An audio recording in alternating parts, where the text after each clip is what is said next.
energi. Alhamdulillah ya. Tadi sudah dijawab apa keadaan wujud air. Nah, ya alhamdulillah sudah bisa jawab ya.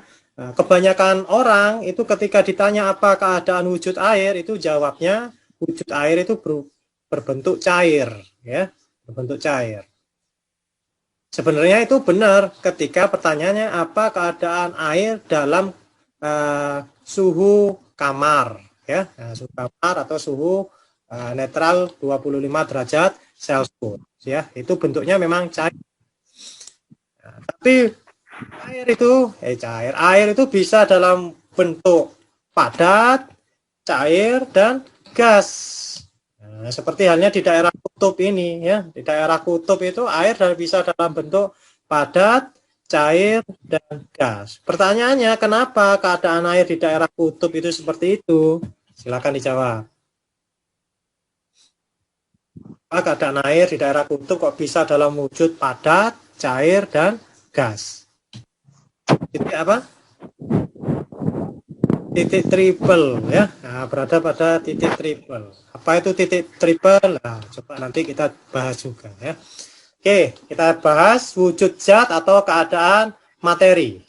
Nah, keadaan materi itu ada 4 ya. Nah, tadi kalau ada teman Anda menyebutkan ada 3, padat, cair dan gas. Nah, ini kurang tepat ya. Nah, sekarang perkembangan ITEX, nah ini menunjukkan keadaan materi itu ada lagi plasma ya, plasma. Sebelum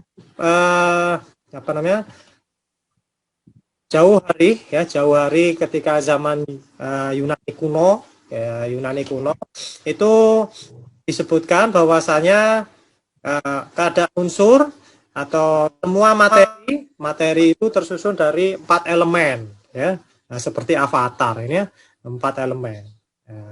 Yaitu apa? Air, tanah, udara dan api. Nah, seperti itu. Itu pada zaman Yunani kuno itu ya. Tapi ada benarnya juga.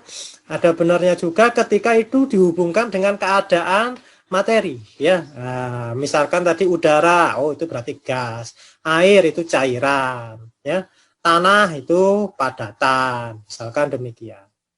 Nah, plasma itu ya bukan api ya. Kalau plasma itu lebih ke tadi api itu lebih ke energi ya. Nah, lalu plasma ini apa? Nah, ini plasma ini baru diketahui akhir-akhir ini. Kalau Yunani kuno belum ada ya. Plasma adalah gas yang terionisasi pada suhu tinggi. Terbentuk dari elektron bebas dan ion-ion. Contoh plasma adalah bintang yang merupakan bola besar gas dengan suhu tinggi. Di materi jenis plasma merupakan materi yang terdiri dari ion-ion bermuatan dan bergerak bebas. Nah, itu plasma ya. Nah, mungkin ada tambahan satu tadi plasma yang belum Anda ketahui. Ya. Lalu perbedaan gas, cair dan padat. Oke, tadi teman Anda alhamdulillah sudah bisa menyebutkan salah satu perbedaannya ya. Gas itu tidak memiliki volume dan bentuk tertentu. Kalaupun LPG gitu ya, misalkan demikian. Ya, itu kan dibuat dalam bentuk cairnya ya. Nah, sehingga ketahuan volumenya. Ketika digunakan dia dalam bentuk gas ya. Karena bertekanan tinggi sampai wujudnya cair ya. Lalu bedanya dengan cair. Nah, cair ini memiliki volume tertentu tetapi bentuknya bergantung pada wadah yang digunakan. Jadi Anda jangan misalkan ketika ngisi bensin ya nggak usah digoyang-goyang tuh sepeda motornya. Dia akan berbentuk seperti halnya wadah atau tangki bensin tersebut. Ya, jadi kelihatan lucu atau kurang berilmu ya ketika Anda ya orang yang ngisi bensin itu sambil digoyang-goyangkan sepeda motornya. Nah, kan demikian ya. Lalu padat ini memiliki volume dan bentuk yang tertentu. Memiliki volume dan bentuk yang tertentu. Dari segi jarak antar partikel gas, kalau gas ini sangat renggang, dia bisa dimampatkan, ya. Termampatkan ini bisa dimampatkan. Karena jaraknya sangat renggang, ya. Kalau cairan umumnya jarak antar partikel ini umumnya ya. Berarti ada kasus yang tidak umum. Nah, nanti kita coba pelajari kasus yang tidak umum. Umumnya jarak antar partikel zat cair itu lebih renggang dari padatan, tapi lebih rapat dari gas. Tapi dia tidak termampatkan, nggak bisa dimampatkan seperti halnya pada gas. Lalu padat, jarak antar partikel zat padat sangat rapat. Umumnya ini padatan itu lebih rapat daripada cairan. Umumnya ya. Nah, tapi apakah ada kasus yang padatan yang itu kurang rapat dibandingkan cairan? Ada. Kita pakai kata umumnya tadi ya. Lalu gaya antar partikel sangat lemah. Nah, di gas ini gaya antar partikel sangat lemah. Sehingga titik didih ataupun titik cairnya itu rendah. Kalau cairan gaya antar partikel atau molekul itu juga lemah, tapi tidak sangat lemah ya, lebih besar daripada pada gas. Sehingga titik didih dan titik cairnya itu lebih besar dari gas. Jadi titik didih dan titik cair itu kebanyakan berhubungan dengan gaya antar molekul atau antar atom itu sendiri. Kalau gaya antar partikelnya itu kuat, berarti titik didih dan titik cairnya itu besar ya. Nah, sebagaimana ini ya. Pada padat gaya antar partikel atau molekul itu kuat. Sehingga titik didih dan titik cairnya lebih besar dari cairan. Nah, contoh zat yang umumnya dalam bentuk padat, misalkan zat yat dengan ikatan ionik. Nah, itu titik didih dan titik cairnya itu besar ya. Tapi ada juga zat-zat dengan ikatan kovalen itu bentuknya padat. Apalagi kalau membentuk kristal kovalen. Kristal kovalen dengan ikatan kovalen antar partikelnya membentuk kovalen raksasa. Nah, ini juga bentuknya padat, contohnya intan ya, bahkan padat yang sangat kuat. Lalu partikel-partikel gas dapat bergerak bebas, sedangkan partikel cair ini dapat bergerak bebas namun terbatas. Nah, beda dengan partikel padat. Kalau partikel padat itu tidak dapat bergerak bebas. Kenapa? Ya karena gaya antar partikelnya itu sangat kuat. Nah, contoh pada logam ya, walaupun di dalam logam itu elektronnya itu bisa bergerak bebas, tapi inti logam itu terikat kuat oleh lautan elektron di dalam logam itu sendiri ya. Nah, sehingga tidak dapat bergerak bebas. Tapi dia ketika ditempa dipukul, nah, ini bisa penyet ya. Nah, bahkan bisa dibentuk logam itu ya. Nah, karena inti-inti logam itu terikat pada lautan elektron itu. Nah, beda dengan pada ikatan ionik ya. Misalkan Anda mukul garam dapur ya, maka dia akan pecah.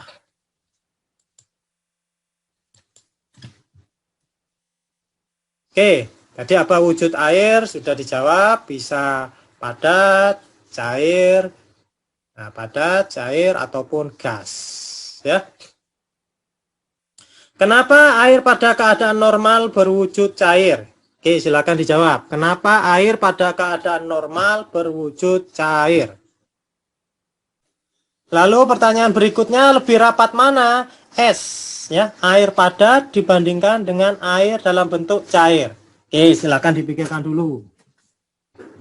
Oke, ini pertanyaan mudah yang kedua ini, kenapa air pada keadaan normal berwujud cair? Titik didih air berapa? Titik didih air 100 derajat Celcius. 100 derajat. Anda hubungkan dengan titik didih air itu. Jadi air memiliki titik didih 100 derajat Celcius dan titik beku 0 derajat Celcius. Pada suhu kamar memiliki suhu 25 derajat Celcius sehingga air tidak membeku dan tidak mendidih sehingga wujud air berbentuk cair seperti itu, Pak. Oke, pintar. Alhamdulillah. Next, pertanyaan yang kedua. Ketiga, lebih rapat mana? Es dalam bentuk padat dibandingkan air dalam bentuk cair. Silakan dijawab. Lebih rapat mana? Tadi sudah saya ciri-ciri zat cair, padat, dan gas.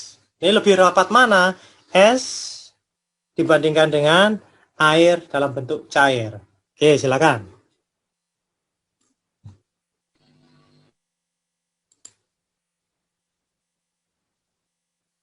Yang lain, ayo. Lebih rapat es, Pak. Lebih rapat es. Kenapa?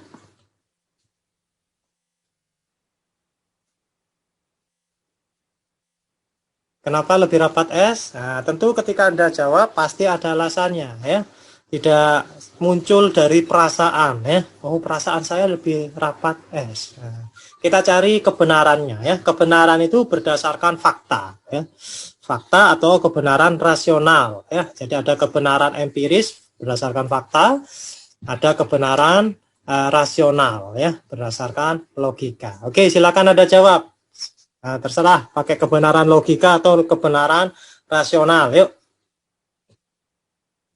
Tadi lebih rapat es. Kenapa?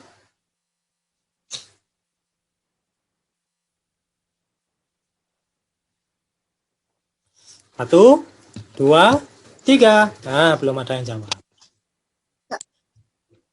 Pak, saya mau mencoba menjawab. Ya, silakan. Karena pada es itu berwujud padat, sehingga jarak antar partikel karena berwujud padat, jarak antar partikelnya sangat rapat. Oke, ya. Itu secara rasional ya, secara rasional karena berbentuk padat, apalagi tadi sudah diberikan informasi oleh Pak Sami, zat padat itu jarak antar partikelnya sangat rapat ya. Sehingga es itu lebih rapat daripada air dalam bentuk cair. Apakah benar demikian? Para ilmuwan melakukan verifikasi ya, melakukan percobaan ataupun penelitian sehingga ketahuan. Nah, ini ya ketahuan tabel ini Anda lihat. Ini adalah sifat air pada tekanan 1 atm ya. Ketika suhunya kurang dari 0 derajat Celcius, ini dalam bentuk es ya, bentuk padat. Nah, kerapatannya, density-nya ini 0,9167. 0,9167. Sedangkan dalam bentuk cair, nah ini bentuk cair 0,9997. Nah, kira-kira kalau berdasarkan fakta ini lebih rapat mana, teman-teman? Lebih rapat? Lebih rapat yang Air, Pak. cair. Nah, lebih rapat dalam bentuk cair. Sedangkan dalam bentuk gas ya jelas ya sangat renggang ya. Kenapa lebih rapat dalam bentuk cair? Ah, ini bisa dilihat dari struktur ya, struktur air. Nah, ini struktur air dalam bentuk padat ya, struktur air dalam bentuk padat. Dia membentuk struktur yang heksagonal antar molekul airnya ini sehingga membentuk hole, membentuk lubang-lubang di sini ya. Nah, membentuk lubang-lubang itu. Sehingga dia kurang rapat ya. Dari dalam bentuk padatnya walaupun lebih rapi tapi dia kurang rapat. Karena bentuknya seperti ini. Karena kurang rapat seperti itu, sehingga udara itu oksigen bisa masuk. Sehingga di daerah kutub itu, di bawah danau yang di atasnya itu dalam bentuk es, itu di bawahnya itu ada ikan-ikan yang masih hidup. Nah, kalau nggak ada udara yang bisa masuk, nanti bisa mati. Ya. Yang ke fenomena yang lain, dia volumenya lebih besar, ya, sehingga air dalam bentuk padat itu bisa mengapung di atas air ya, atau berada di atas. Oke, itu untuk menjelaskan fenomena alam ya.